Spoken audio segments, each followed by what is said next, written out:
Magandang araw sa inyong lahat. Ako po si Dr. Rowena Bautista. Ngayon, ating susuriin ang paksa tungkol sa paggamit ng Viagra sa mga lalaking may edad, ang mga panganib nito, at ang maligtas na alternatibo. Nitong mga nakaraang taon, napapansin ko ang pagtaas ng bilang ng mga lalaking 60 taong gulang pataas na gumagamit ng Viagra. Marami sa kanila, dahil sa magandang epekto nito, ay madalas gumamit ng pinakamataas na dosis, ang 100 miligram. Ngunit, ano nga ba ang epekto ng ganitong paggamit sa ating kalusugan? Ligtas nga ba ang madalas na paggamit nito? Manatili hanggang sa huli ng video na ito, at ibabahagi ko mismo ang nakakagulat na resulta ng tuloy-tuloy na pag-inom ng Viagra sa loob ng 2 linggo. Malalaman din natin kung paano nag-react sa gamot na ito ang mga lalaki sa edad ng 40, 50, 60 at 70s. Sasabihin ko rin kung gaano kalubha ang epekto sa kalusugan kapwa labis ang pag-inom nito. Higit sa lahat, ipapaliwanag ko ang ligtas na paggamit ng Viagra para sa mga lalaking 60 taong gulang pataas, kasama ang mapag-ingat na dapat sundin kapag ginagamit ito kasama ng ibang gamot. Magbibigay din ako ng ilang mabisang natural na pamamaraan upang mabawasan ang pagdedepende sa Viagra, kaya siguraduhin na panorin hanggang sa dulo. Bago tayo magsimula, huwag kalimutang i-like at i-subscribe para hindi ninyo mapalampas ang mahahalagang impormasyon na makakatulong sa pagpapanatili ng inyong kalusugan.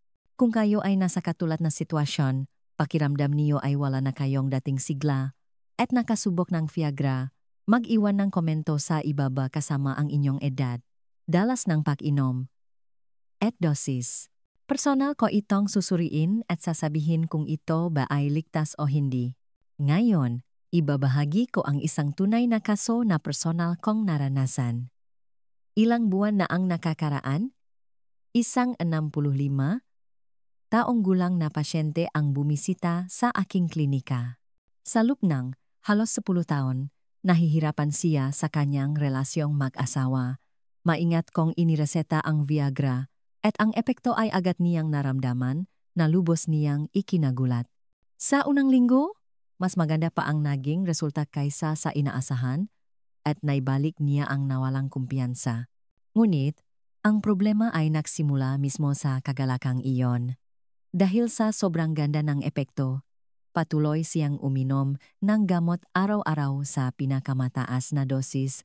Pagkaraan ng 2 linggo, bumalik siya sa akin at ibinahagi ang isang nakakagulat at nakakabahala na kwento. Kung sa unang linggo ay parang himala, pagdating ng 2 linggo, kahit tuloy-tuloy siyang umiinom, wala na siyang naramdamang epekto. Bukod pa rito, mabilis ang pagtibok ng kanyang puso at nakaramdam din siya ng pagkahilo. Ito ang tipikal na senyales ng pag-abuso sa mataas na dosis ng Viagra. Sa maikling panahon, sa medikal na pananaw, nangangahulugan ito na naubos na ang mga sangkap sa katawan na kinakailangan upang magkaroon ng epekto ang gamot. Ito ay parang sa hydroelectric power plant. Kung hindi sapat ang nakaimbak na tubig, kahit gaano kalaki mo pabuksan ang pintuan, hindi ka makakagawang kuryente. Ang patuloy na pag-inom na pinakamataas na dosis ay naglalagay sa mekanismo na pagtugon na katawan sa ganitong sitwasyon. Ngayon, suriin natin ng mas detalyado kung paano nakakaiba ang paggamit ng Viagra sa bawat pangkat ng edad. Mga lalaking wala pang 60 taong gulang, 40. Dahil bata pa ang katawan, karaniwang mabilis na gumagana ang gamot. Karamihan sa pangkat ng edad na ito ay nakakabawi ng kasiyasiyang erectile function sa loob lamang ng 1 hanggang 3 buwan. Pagkatapos niyan, marami ang umiinom na lamang tuwing 2 araw o binabawasan ang dosis. Sa loob ng humigit kumulang 1 taon, halos lahat ay umiinom na lamang kung kailangan. Halimbawa, si Gay De La Cruz, isang 43 taong gulang mula sa Makati, Pagkatapos ngang 3 buwan ng tuloy-tuloy na pag-inom, ay lumipat sa tuwing ikalawang araw na pag-inom at nananatiling stable hanggang ngayon. Kapansin-napansin din na marami sa malalaking 40 halas ang unti-anting pinapalitan ang Viagra ng ibang gamot na nagpapabuti sa sirkulasyon ng dugo. 50 na, nagbabago ng kaunti ang sitwasyon. Sa edad na ito, nagsisimula ng lumitaw ang problema sa prostate, kaya marami ang kailangang uminom ng Viagra kasama ang gamot na pantulong sa pag-ihi. Dahil dito, mas mahirap bawasan ang dosis ng mabilis tulad ng sa 40 hes at karamihan ay kailangang uminom ng tuloy-tuloy sa loob ng hindi bababa sa 1 taon. Lalo na sa mga umiinom gamot sa prostate, mas mahaba ang panahon ng paggamit. Halimbawa, sige, Santos, isang 54 taong gulang mula sa Cebu, na umiinom ng Viagra at gamot sa prostate, ay nagsasabing lubos siyang nasiyahan sa loob ng mahigit 2 taon. Mga lalaking 60 taong gulang patas. Sa pangkat na, edad na ito, malaki ang pagkakaiba ng sitwasyon. Sa edad na ito, malaki ang pagbaba ng antas ng male hormone, kaya marami ang umiinom ng Viagra kasama ang hormone injection o oral therapy. Dahil madalas na hindi sapat ang Viagra lamang, ito rin ang pangkat ng edad na may pinakamaraming gumagamit ng gamot sa loob ng mahabang panahon. Halimbawa, sige, Reyes, isang 52 taong gulang mula sa Davao, ay gumagamit ng Viagra at hormone therapy sa loob ng mahigit 3 taon na may magandang resulta. 70 at 80. Iba naman ang kwento para sa malalaking 70 at 80. Karamihan sa pangkat ng edad na ito ay gumagamit ng gamot sa prostate sa loob ng mahigit 10 taon. Ngunit, dahil nababawasan ang dalas ng relasyong mag-asawa habang tumatanda, karaniwan silang umiinom ng Viagra kung kailangan lang.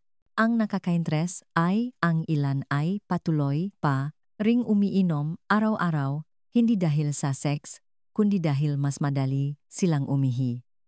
Halimbawa, sige, Lim, isang 74 taong gulang mula sa Pasig, ay nagsimulang uminom para sa pagpapabuting pag-ihi at pagkalipas ng 3 taon ay lubos pa rin siyang nasiyahan sa resulta. Ngunit, may isang punto akong gustong bigyang diin. Ang mapakakaiba sa edad na nabanggit ko ay batay lamang sa average na tendensya na mula sa medical na datos. Sa totoo lang, makakaiba ang katawan ng bawat tao. Ang iba ay 60 taong gulang na ngunit mas mabilis pa ang pagaling kaysa sa 40s, at ang iba naman ay bata pa ngunit mas mabagal ang epekto kaysa sa mga nakatatandang 70s. Sa makatuwid, ang tamang paraan at damingang paggamit ng gamot ay dapat na nakasalalay sa individual na kalagayan ng kalusugan. Ang nga seryosong epekto sa kalusugan ng pag-abuso o maling paggamit ng Viagra, ang pag-abuso maling paggamitan ni Viagra ay may seryosong epekto sa kalusugan. Ang maproblemang ito ay personal kong nakita sa maraming pasyente sa loob ng aking 25 taon sa serbisyo, kaya pakiusap, pakinggan ninyo itong seryoso, epekto sa cardiovascular system. Ang Viagra ay nagpapalawak ng gadaluyan ng dugo na maring magpababa ang presyon ng dugo ng mabilis. Ito ay napakadelikado para sa mga may sakit sa puso, mataas na presyon ng dugo o sa mga sumailalim sa stent prosedure. Ang pakinom na mataas na dosis o maling paggamit nito ay maring humantong sa stroke o pakawala na malay. Nakatakpo akong isang pasyenteng 60 taong gulang pataas na ospital dahil sa mabilis na pagbabangang presyon ng dugo matapos tuloy-tuloy na uminom ng mataas na dosis. Sa kabutihang palad, nakarecover siya sa pamamagitan ng agarang emergency treatment, ngunit ito ay isang kaso na dapat nating pagtuunan ng pansin. Pasan sa atay at kidney.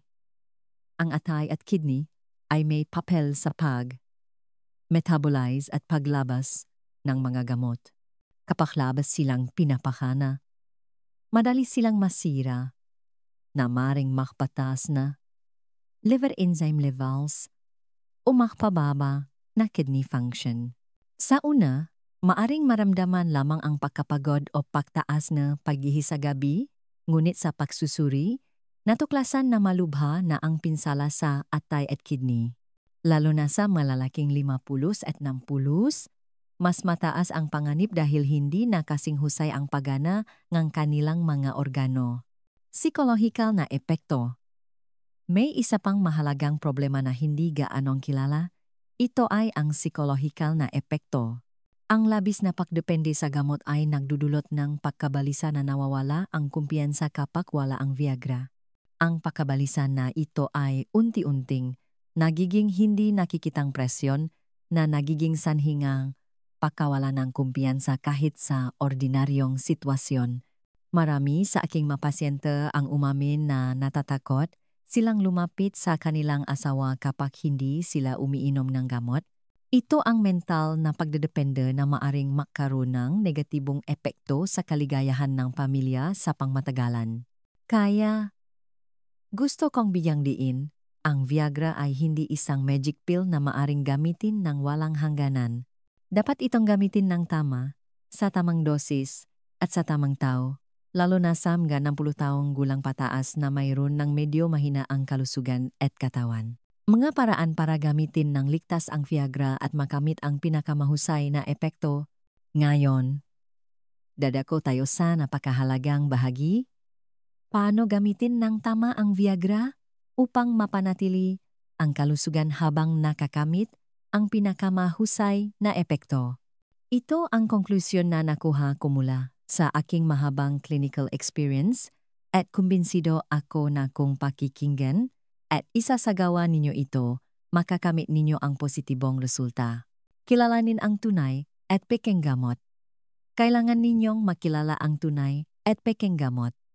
Ang mapekeng gamot ay maaring naglalaman ng labis na sangkap o halo-halong mapanganib na substance.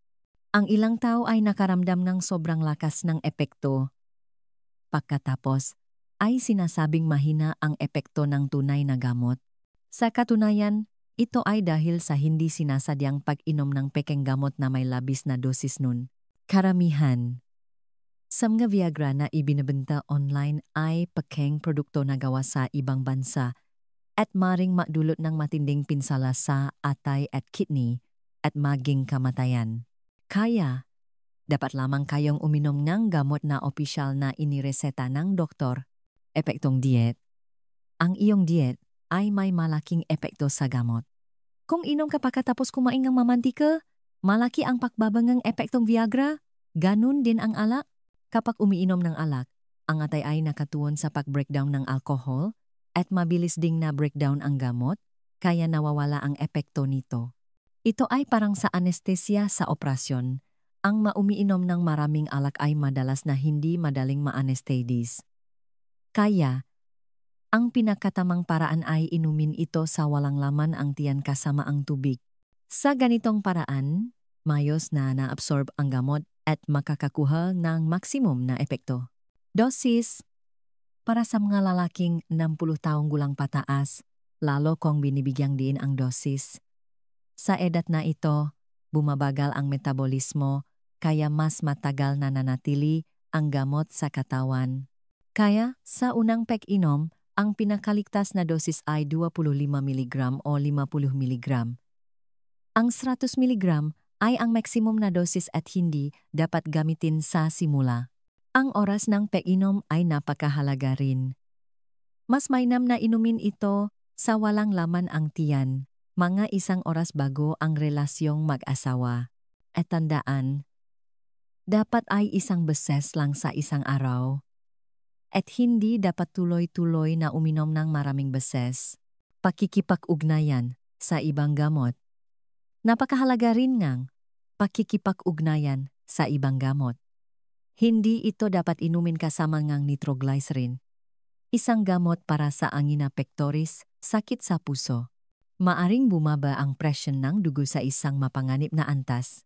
Ang maumiinom ng gamot sa prostate ay dapat uminom ng Viagra na may pagitan na hindi bababa sa 4 hanggang 5 oras. Ang may mataas na presyon ng dugo, diabetes, o sakit sa puso ay dapat kumonsulta muna sa kanilang doktor at may Isang ginintuang patakaran na gusto kong sabihin. Kapag naramdaman mong walang epekto ang gamot, huwag kailanman dagdagan ang dosis ng mag-isa. Kung may lumabas na malubhang sakit ng ulo o pamumula ng muha, mas ligtas na bawasan ang dosis o kumonsulta sa doktor upang palitan ng mas angkop na gamot. Isang halimbawang panganib ng pag-abuso sa Viagra. Upang mas malinaw na ipakita ang panganib ng pag-abuso sa Viagra, ibabahagi ko ang isang kaso. Ito ang kwento ni G. Cruz, 64 taong gulang, isang matagumpay na ehekutibo sa isang malaking kumpanya sa Maynila. Palagi siyang isang tao na ganap na kumokontrol sa lahat ng bagay, pinapanatili ang isang malakas na imahe sa trabaho at sa buhay. Ngunit, sa paglampas ng 10, hindi na niya naramdaman ang dating sigla at ayaw niyang mawala ang kanyang matatak na imahe kaya't bumaling siya sa Viagra. Sa simula, nasiyahan siya sa karaniwang dosis.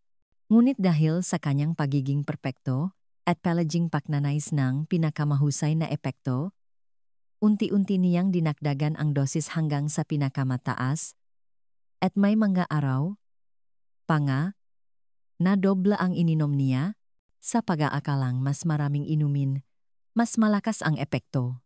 Hindi niya ito kinonsulta sa doktor at hindi niya isinasaalang-alang ang mga panganib. Isang gabi, habang kasama ang kanyang asawa, biglang bumilis ang tibok ng kanyang puso, bumuhos ang pawis, namula ang kanyang muha, at nakaramdam siya ang matinding pagkahilo. Sumunod ang pananakit nga dibdib. Kaya't nagulantang siya at agad na tinawag ngang kanyang pamilya ang ambulansya para dalhin siya sa ospital. Pagdating doon, ang kanyang presyon ng dugo ay lubang mababa at na-diagnose ng madoktor na ito ay isang mapanganib na reaksyon dahil sa labis na pag-inom ng Viagra.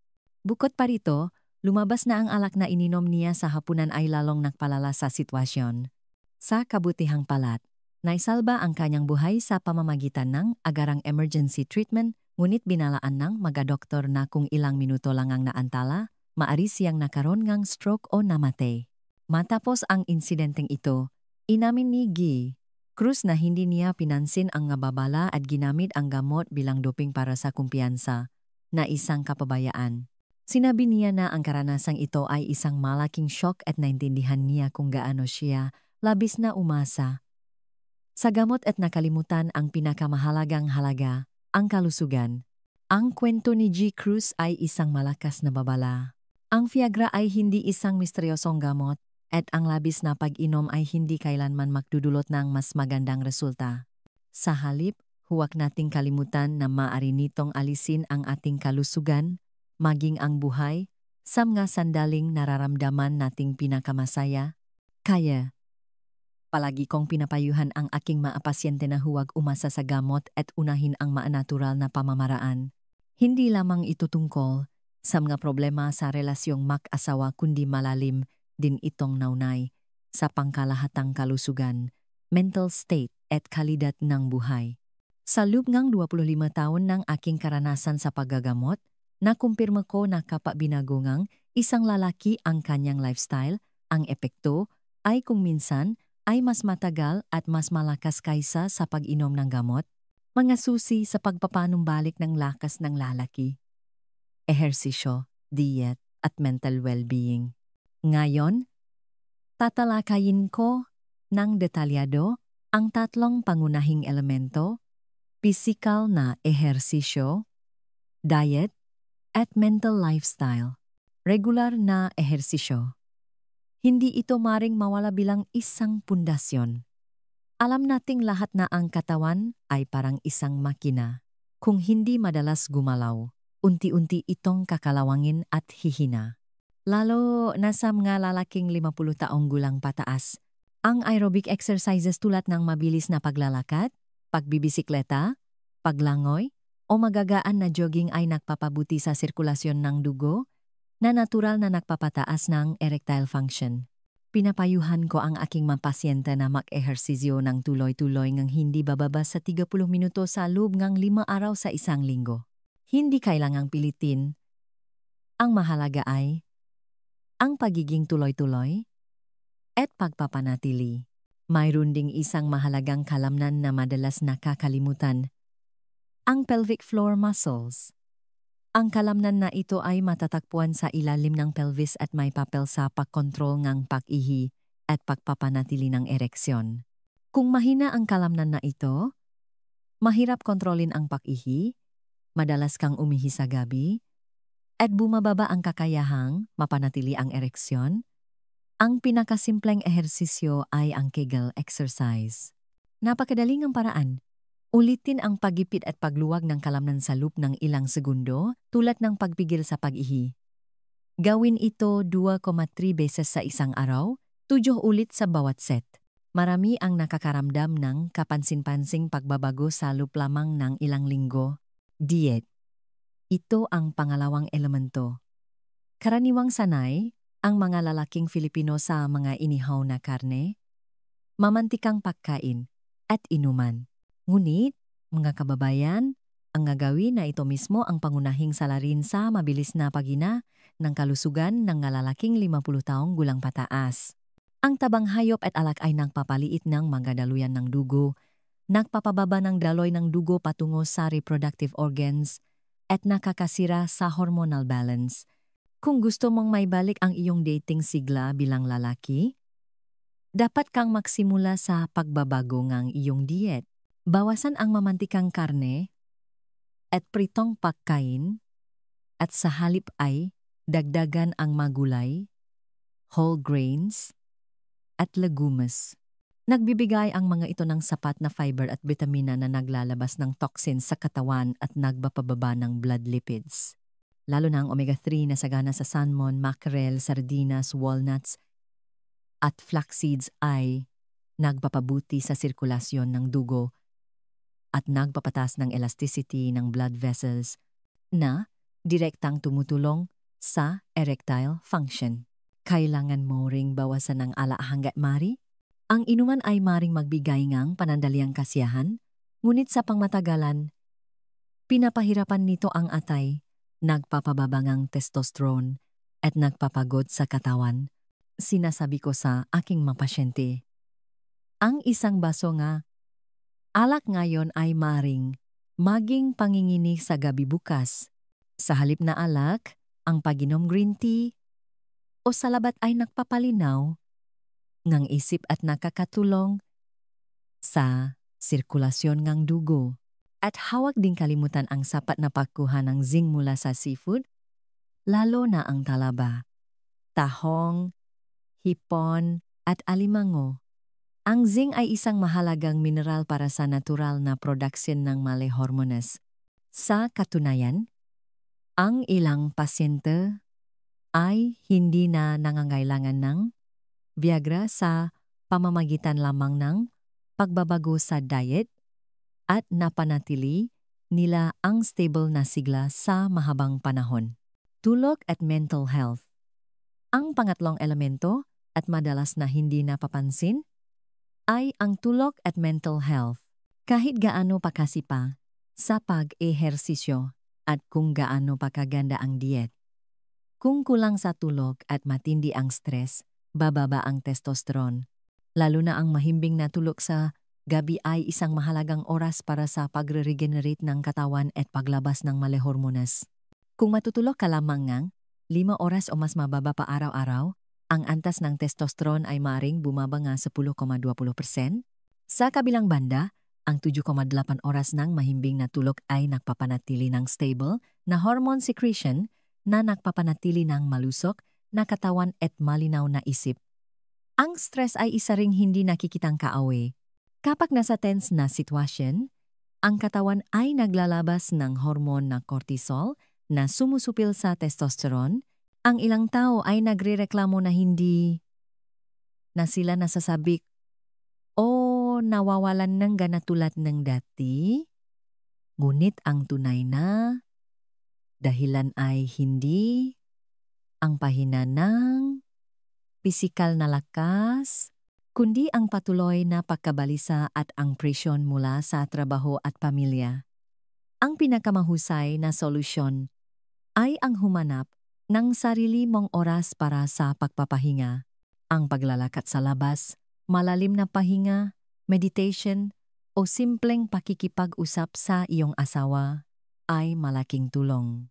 Isa sa mga madalas kong ipinapayo sa aking mga pasyente, lalo na sa mga 60 taong gulang pataas, ay ang patuloy na pagpapanatili ng emosyonal na intimacy at koneksyon sa kanilang asawa. Hindi lamang ito pisikal na relasyon, kundi ang mental na ugnayan ay ang pundasyon sa pagpapanatili ng kumpiyansa at sigla sa mahabang panahon. May mga maasawa akong nakilala na mahigit 70 taong gulang na, ngunit dahil sa kanilang paglalakbay at pagbabahaging buhay, hindi sila gaanong umaasa sa gamot at napanatili ang init ng kanilang relation. Mga kababayan, ang tatlong elementong nabanggit ko, pisikal na ehersisyo, malusog na diet, at positibong mental lifestyle, ay ang natural na paraan upang may balik ang lakas ng isang lalaki. Hindi ito nangyayari sa isang magdamag, ngunit kung patuloy itong gagawin, makakakuha ka ng mas ligtas at mas matagal na resulta kaysa sa pagdedepende sa gamot, magsimula sa maliliit na bagay. Maglakad ng 20 minuto pagkatapos ng hapunan. Bawasan ang isang baso ng alak sa mga okasyon.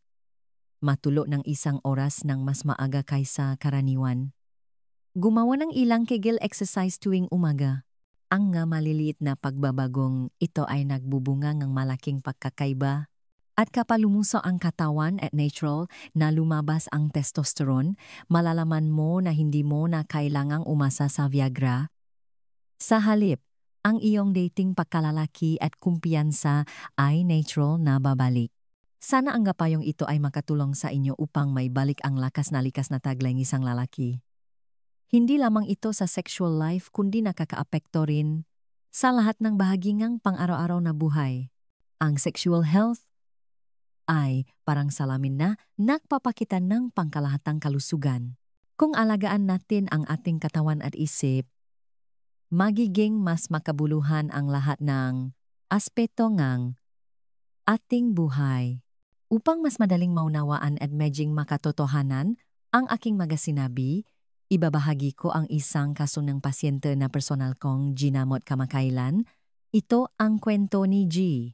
De La Rosa, isang 67 taong gulang mula sa Quezon City. Marami ang makakaugnay sa kasong ito at ipinapakita nito ng mayos ang proseso ng pag-alis sa pagdedepende sa gamot at pagbabalik ng pagkalalaki sa pamamagitan ng natural na pamamaraan. Nagsimulang gumamit ng Viagra si G. De La Rosa sa edad na 63. Sa simula, matagal siyang nahirapan sa kanyang relasyong mag-asawa at dahil sa gamot, muli siyang nakaroon ng kumpiyansa na lubos niyang ikinatuwa. Mabilis at kapansin-pansin ang epekto sa simula. Pakiramdam niya ay bumalik siya sa edad na 40. Mas masigla ang kanyang isip at mas maayos ang relasyon nila ng kanyang asawa. Ngunit, hindi nagtagal ang kagalakang iyon. Pakalipas na, humigit kumulang 6 na buwan, unti-unting lumabas ang nga side effect. Sa simula, tuwing inom siyang gamot, nakaramdam siyang matinding sakit ng ulo, akala niya ay dahil lang sa edad, ngunit unti-unting lumala ang sakit, at minsan ay hindi siya makatulog, sumunod ang pamumulang ng mukha, mabilis na paktibok ng puso, at pagkahilo. Isang beses, sa isang family gathering, biglang bumaba ang kanyang presyon ng dugo at dinala siya sa emergency room. Sa pagsusuri, natuklasan ng madoktor na nagsimula nang masira ang kanyang atay at kidney dahil sa matagal na pag-inom ng gamot. Sinabi ni G. De La Rosa na malaki ang pagbabago sa kanyang psikolohiya mula nang umasa siya sa Viagra. Kapag wala ang gamot, palagi siyang kinakabahan at nawawalan ng kumpiyansa at maging ang kanyang asawa, na kasama niya sa loob ng mahigit 40 taon, ay iniwasan niya. Pakiramdam niya ay hindi na siya ang dating siya. Sa puntong iyon, lumapit siya sa akin upang humanap ng ibang paraan. Pagkatapos ng consultation, pinayuhan ko siyang itigil ang gamot at baguhin ang kanyang lifestyle. Sa simula, marami siyang inaalala. Akala niya ay wala siyang magagawa kung wala ang Viagra. Ngunit sa pagtitiis, sinimula niya ang kanyang bagong paglalakbay. Pinayuhan ko siyang gumawa ng magagaan na aerobic exercises. Tuwing umaga, mabilis siyang naglalakat sa parke malapit sa kanyang bahay, sa loop ng 30 minuto. Tinuruan ko rin siyang Kegel exercise para mapabuti ang kakayahang mapanatili ang ereksyon at kontrolin ang pag-ihi. Sa simula, mahirap dahil hindi pa siya sanay. Ngunit sa loop lamang ng 3 linggo, nakaramdam siya ng pagbabago. Mas madali siyang umihi, masarap ang tulog, at mas marami siyang enerhiya sa araw. Binago rin niya ang kanyang diet. Dati, mahilig siya sa inihaw na karne at tuba, ngunit ngayon ay lumipat na siya sa diet na mayaman sa gulay, isda, at mani. Lalo na, bawat linggo, kumakain siya ng talaba at seafood na mayaman sa zinc na natural na napapataas ng testosterona. Halos itinigil na rin niya ang ala at umiinom na lamang ng isang maliit na baso nga ala sa mga espesyal na okasyon. Higit sa lahat, ang mahalaga ay ang aspetong mental. Dati, laging gabi na kong matulog si Gay de la Rosa at nakakaranas ng stress dahil sa negosyo ng pamilya. Pinayuhan ko siyang magpahinga ng sapat, matulog ng maaga, at huminga ng malalim tuwing gabi. Nagsimula rin siyang maging mas tapat sa kanyang asawa at ibahagi ang kanyang mga pinagdadaanan. Ang samahan at pangunawa ng kanyang asawa ang naging malaking lakas niya upang malampasan ang pinakamahirap na panahon. Ang resulta ay talagang nakakagulat. Matapos ang 6 na buwan ng tuloy-tuloy na pagsisikap, hindi lamang naibalik ni Guy de la Rosa ang kanyang pangkalahatang kalusugan kundi naibalik din niya ang kanyang dating kumpiyansa. Sa unang pagkakataon sa loop ng maraming taon, naramdaman niya na malakas siya ng hindi umaasa sa gamot at ang kanilang relasyong maasawa ay naging natural, comfortable, at mas malalim ang ugnayan. Naging mas masaya rin ang kanyang asawa. Ngayon, hindi na lamang ito isang scheduled meeting na nakasalalay sa gamot, kundi naibalik nila ang kanilang tunay at mainit na intimacy. Ang kwento ni G.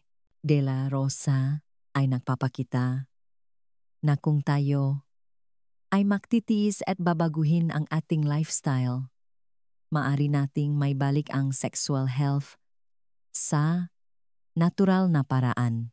Ang Viagra ay maaring mabigay ng panandalyang epekto, ngunit ang tuloy-tuloy na ehersisyo, malusog na diet, at komportableng mental state ang susi sa pagpapanatili ng sigla sa mahabang panahon. Kung gusto ninyong malaman ang mas maraming natural at simple ngunit epektibong paraan upang mapabuti ang erectile function, patuloy na panorin ang aking channel. Huwag kalimutang mag-subscribe at i-on ang notification. Regular akong magbabahagi ng tunay na karanasan at kaalaman upang matulungan kayo na may balik ang lakas ng isang lalaki sa pinakaligtas at pinakanatural na paraan. Mga kababayan, makasama tayong naglakbay sa isang napakahalagang paglalakbay. Mula sa epekto at panganib ng paabuso sa Viagra hanggang sa natural na paraan upang may balik ang lakas ng isang lalaki.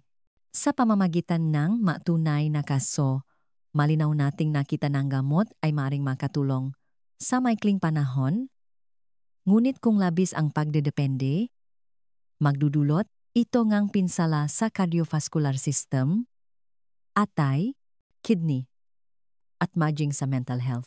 Ang pinakamahalagang mensahe na gusto kong iparating ngayon ay ito. Ang kalusugan at ang likas na lakas ang isang lalaki ay hindi nakasalalay sa gamot, kundi sa ating pang-araw-araw na lifestyle.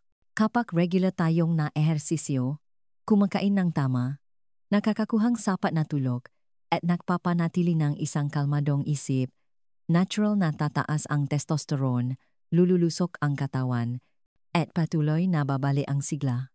Ito ang ligtas at pangmatagalang paraan upang tunay na makontrol ang iyong sarili nang hindi umaasa sa gamot. Sana sa pamamagitan ng video na ito, Tingnan ninyo ang Viagra hindi bilang isang saklay na kailangan ninyong pagdepedehan habang buhay, kundi bilang isang tool na